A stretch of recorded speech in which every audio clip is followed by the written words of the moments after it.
Jadon সিলসের আগুনে বোলিংয়ে ত্রিনিদাদে পাকিস্তানকে 202 রানের বড় ব্যবধানে হারিয়ে ঐতিহাসিক ওয়ানডে সিরিজ জিতেছে ওয়েস্ট ইন্ডিজ।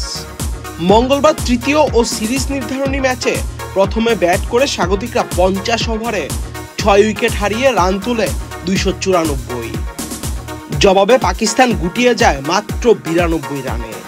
ওয়েস্ট ইন্ডিজের পেসার জ্যাডন সিলস প্রথম স্পেলে ফিরিয়ে দেন সাইম আইয়ুব, আব্দুল্লাহ শফিক ও মোহাম্মদ রিজওয়ানকে। এরপর আবার বাবর আজমকে 9 রানে এলবিডব্লিউ করে পাকিস্তানের ব্যাটিং অর্ডারে ধস নামান এই পেসার।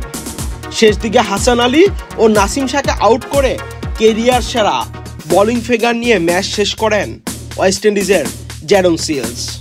বান্ডেল থাকলে প্রতি সেনমানিতে টাকা বাঁচবে। বিকাশ সেনমানি বান্ডেল কিনে জিতুন প্রতি লেনদেনে।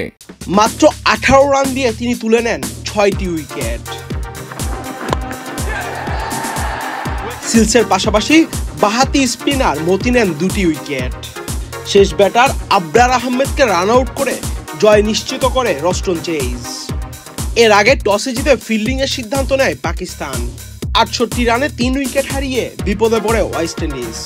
তবে অধিনায়ক শাই হোপ ও রস্টন চেজের জুটি দলকে উদ্ধার করে। চেজ ফিরার পর শেষের 8.1 ওভারে হোপ ও জাস্টিন গ্রিভস তুলে নেন 110 রান। শাই হোপ 10টি 4 ও 5 ছক্কায় 120 রানে অপরাজিত থাকেন। এটি তার ওয়ানডে ক্যারিয়ারের 18তম সেঞ্চুরি। ওয়েস্ট ইন্ডিজের হয়ে সর্বাধিক সেঞ্চুরির তালিকায় এখন তার উপরে কেবল ব্রায়ান লারা ও ক্রিস গেইল। গ্রিভস 24 বলে অপরাজিত 43 রান করেন। পাকিস্তানের বিপক্ষে ওয়েস্ট ইন্ডিজের এই ঐতিহাসিক জয়ের সুবাদে 1991 সালের পর এটাই পাকিস্তানের বিপক্ষে ওয়েস্ট ইন্ডিজের প্রথম ওয়ানডে সিরিজ জয়।